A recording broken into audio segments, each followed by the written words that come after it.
Vamos acabar com essa agiotagem oficial feita pelo Banco do Brasil e a Caixa.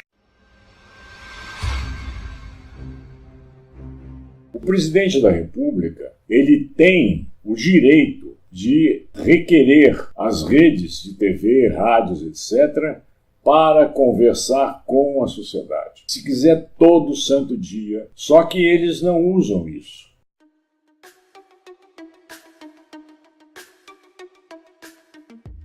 Eles deixam as notícias fluírem pelas mãos das 6, 7 famílias que dominam o mercado da televisão, por exemplo. São grandes grupos econômicos que estão por trás disso, que não representam em nada a população.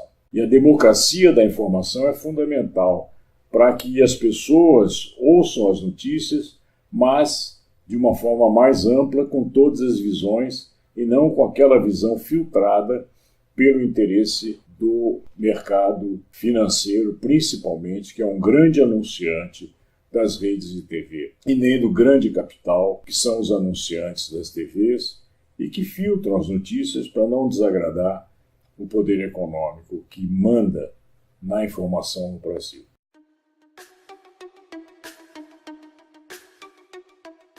Mas quando você dialoga com a sociedade, expondo o que você pensa, dizendo aquilo que você pede o apoio dela, a chance de você conseguir alguma coisa é muito maior. E uma das coisas que tem um impacto forte, muito forte, na economia, primeiro, não há nenhuma necessidade de alguma nova lei para você tocar a economia do Brasil.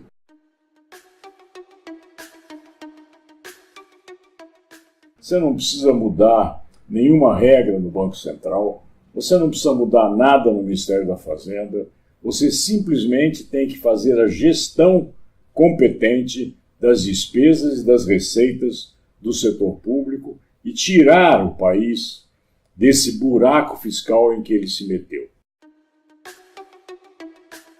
Então, se você não precisa do Congresso Nacional para qualquer ação que evidencie mudança na política econômica, você já tem uma grande vantagem nesse processo de comando do país, que é o comando da sua própria economia.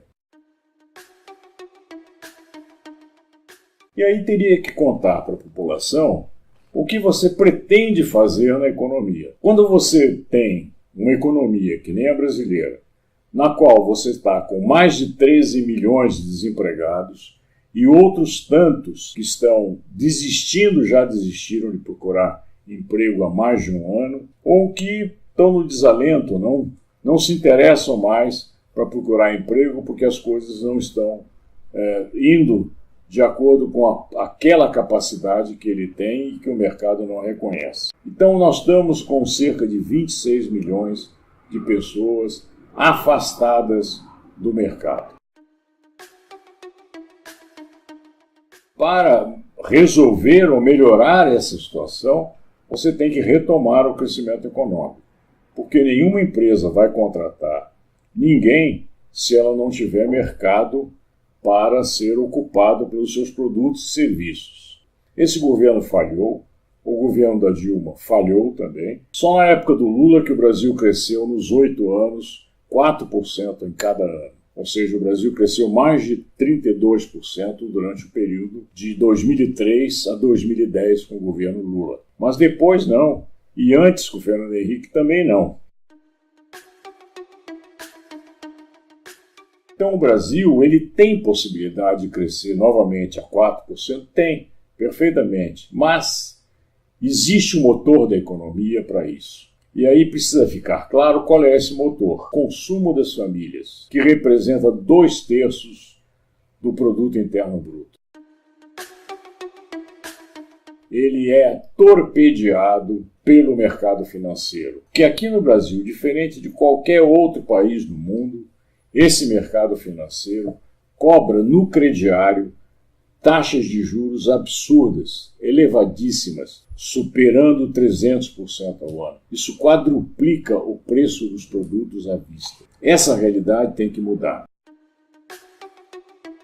E como é que isso muda? Você tem no Brasil 4 bancos: Banco Bradesco, Banco Itaú, Caixa Econômica Federal e Banco do Brasil retém 80% da movimentação bancária, do crédito no país. Banco do Brasil e Caixa Econômica Federal também praticam taxas de juros no cartão de crédito, no cheque especial, que são as principais modalidades de crediário do país. Mais de 80% do crediário praticam a mesma taxa de juros de Bradesco, Itaú e dos demais bancos privados. Isso não pode continuar. O próximo presidente da República tem que chegar e dar ordem.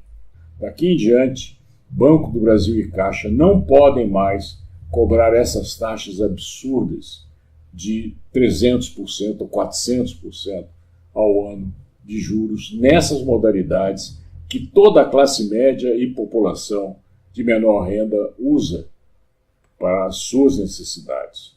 E isso, falado para o povo, em rede nacional, vai ter certamente um apoio.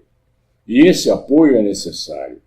E, além disso, fazer uma ampla campanha publicitária, mostrando que vem para a Caixa, vem para o Banco do Brasil, mude a sua posição e não deixe de ser roubado dentro de casa pelas instituições financeiras que estão lhe tirando o poder aquisitivo e levando você, inclusive, a ir para o Serasa, porque você não consegue acompanhar essas taxas de juros quando você não tem um perfeito controle das suas despesas.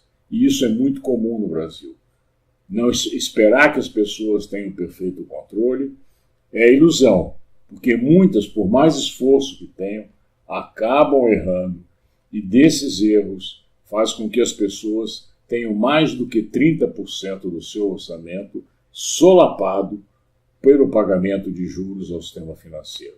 Então, quando o presidente da República se comunica com a população, mostra que é possível caminhos perfeitamente trilháveis e eficientes de levar para frente a economia, certamente os parlamentares no Congresso, vendo que a economia começa a melhorar, eles vêm atrás do poder do presidente da República. Em vez de combatê-lo, eles passam a ser muito mais compreensíveis e procurar, inclusive, colaborar com o governo, porque eles sabem que está ali a possibilidade de apoio também à carreira política deles. Essa é a realidade. O sucesso é a grande chave do comando político de um país. Precisa ter sucesso na economia. O sucesso da economia é muito importante. E o insucesso é exatamente o desastre que faz cair presidentes da República, que faz perder apoio político no Congresso e, consequentemente, também na sociedade. É esse o meu recado para a gente começar a discutir melhor essa questão do poder de mando no país e transformação da nossa economia.